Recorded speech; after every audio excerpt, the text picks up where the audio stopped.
Hello YouTube and preppers, this is the Comms Prepper and I'm back at the retreat location, what I like to call my safe space. I brought a boatload of communications equipment out this weekend to make videos and do some training. I also hauled out 4 Kyocera solar panels. They'll be the subject of a future video.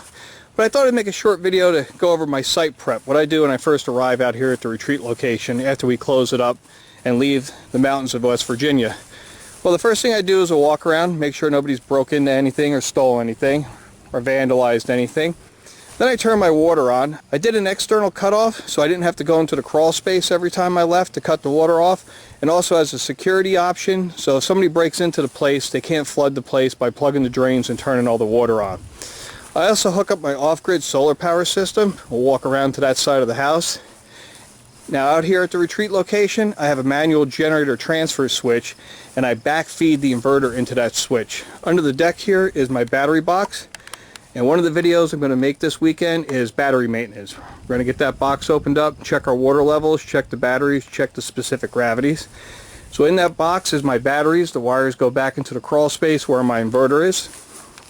On the side of the house here, the output of the inverter sits below the input of my generator transfer switch. So that weatherproof box there that you see with that plug is actually the output of my off-grid solar power 1500 watt inverter. I loop that up into the generator plug up here next to the meter, and then inside the house I can choose what breakers I want to have on solar power or commercial. So I'll go inside and show you that. Here's our generator transfer switch. As you can see there's 6 switches on there and there are 3 positions.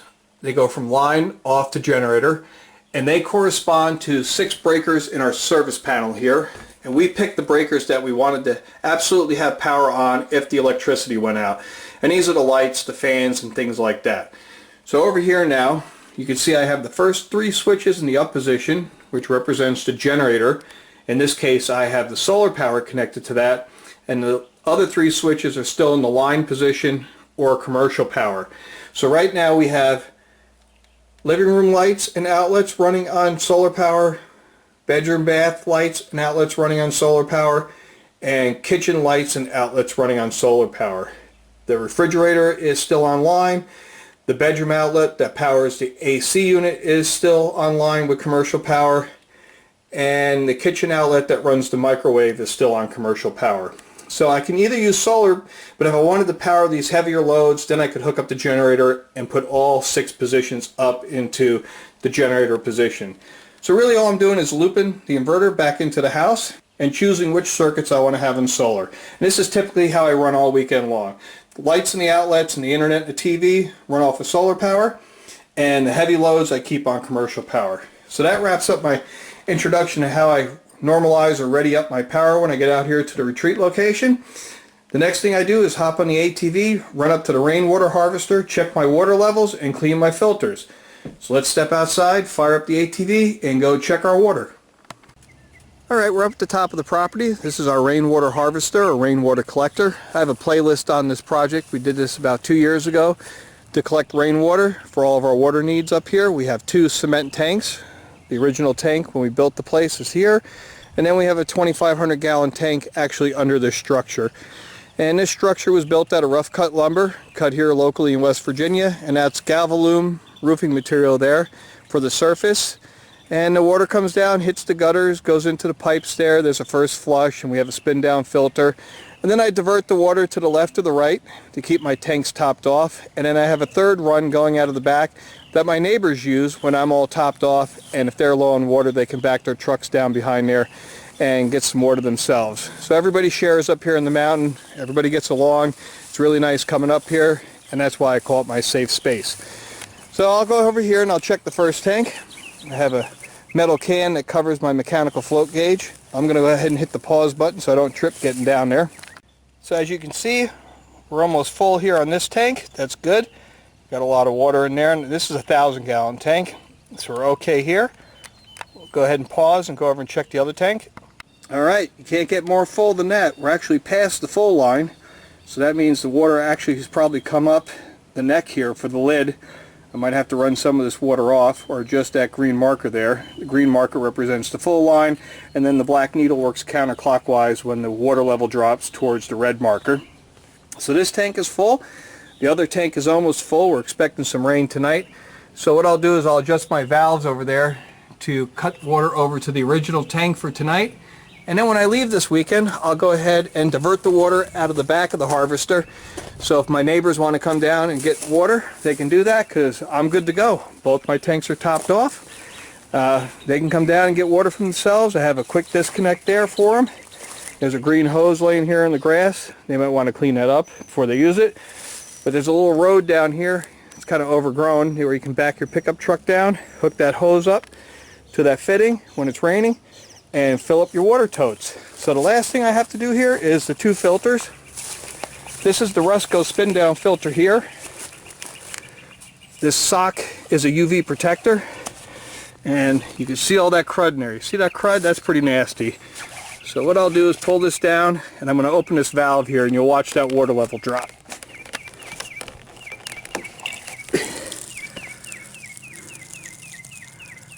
And now the water's coming down. All the pollen, bugs, and critters. I'm actually going to remove this and take it down to the house and wash it up.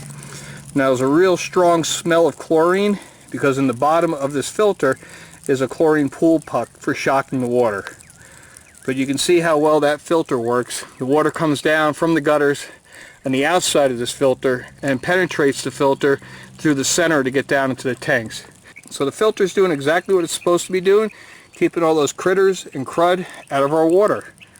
I wanted to show you how well this filter works. You can see all this nasty crud on the outside that got caught up in the gutters comes down to the filter. And when I pull it off and shake this off, I'll show you how clean the filter is on the tank side, looking down the center. So the filter's doing exactly what it's supposed to do, keeping all this stuff out of our tank. I believe this is a 20 micron filter. It's actually two fine stainless steel screen mesh filters wrapped around a cylinder. And again, the water comes down and pushes through the filter to get into the tank. I'm very happy with the results. We've had this running for 2 years, and if I were to pop the lid, you'd see the water in the tank is crystal clear. So I hope you can see down there in the filter. It's kind of hard, but it's clean down in there. None of that crud that's on the outside is on the inside. The filter does a good job keeping it all out, but by the time fall rolls around, you will need to buy another filter. I found these filters only last about 1 season. Because of the chlorine puck, they start to corrode and develop little pinholes. So let me shake this off, put it on the ATV, and I'll show you the last filter I have to check. The dripping you see here is the end of the first flush or the first wash pipe. Now how this system is set up, when it first starts to rain and the dirtiest part of the roof is getting rinsed off at the beginning of the rain, that water comes down into the system and falls into this long pipe here. And as the roof is rinsing off, the water is backing up, and up towards the filter is a ball that will float up, plug a hole, and then divert the water into the spin down filter to go into the tanks. And the idea is when it first starts raining, you want to throw that water away as the roof is rinsing off, and then you want to start capturing the water. And that's what happens here. And the design is at the end of the rain, there's a little drip valve at the end that empties this pipe, dropping the ball and resetting the system. Now, if I was up here full time, I'd probably be more efficient catching water. So I have the tolerances here a little bit loose with the size of the drip and the size of the screen because I can't be here all the time. Now, this is going to be a two-handed job to get that off. So one thing that never fails is that fitting always gets tight and I can't take it off with my hand. So I usually have to use my belt like an oil filter wrench, wrap it around and get a good twist to loosen it up. I don't have a cameraman here, but I'm going to try to hold the camera and remove that filter so you can see the water dump out. Alright, not going to be the best video today, I can see that. There you go. And now you can see all the crud that came down from the first part of each rainstorm. And that's a lot of mud, and I would call that road dust where the cars drive by. So I'll take all this down below to the retreat location, wash it up, and then bring it back up here. The last thing I'm going to do now is switch the tanks over. We already saw that the big tank is full, so we're going to shut that valve off and direct the water now over to the smaller tank to top it off. And then we'll set it up before we leave this weekend so my neighbors can catch some water. Let's see if I can get this rolled over with one hand. Okay, so that tank is now shut off. Now water coming in wouldn't go anywhere, and now we're going to open up this tank. There we have it. Now the water is going to come in, come down here, and then when we're done this weekend, I'll go ahead and close this valve, leave that valve closed, and open this valve, which will allow the water to discharge out of the collector here where my neighbors can use it. So that pretty much summarizes my arrival prep when I get out to the retreat location here, my safe space. Do a walk around, make sure nothing's been broken or vandalized, open the place up, turn the water on, hook up the off-grid solar power, get that thing set up, come up here, check out the rainwater harvester, make sure our water levels are good, clean the filters, and now I got to plan out videos for you guys this weekend. And then I'm leaving here Sunday. I'm going to leave early to get back to Virginia because I've been invited to be a speaker on TR Prepper's channel.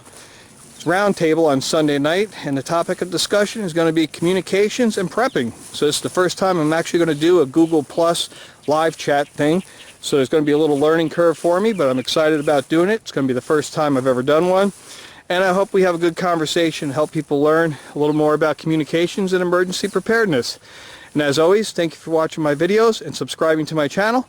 This has been the Comms Prepper with a little site prep video here at the retreat location. Thanks for watching, guys. Alright, I got the truck unloaded. We got the props for this weekend's video making. I've got Chameleon antennas, P and F loop antennas. I brought the bug out bag radio, the FT817ND by Yaesu, the QRP Ranger power pack by Harden Power Systems with the flexible solar panel from flexsolarcells.com. I also brought out the modems, the laptops. I even brought out the FLIR. We'll try making a video tonight with the FLIR. And I got a bunch of other stuff there in the box. So I really want to get caught up on the video making, keep things fresh here on the channel. I hope you guys enjoy them. Thanks for watching, guys.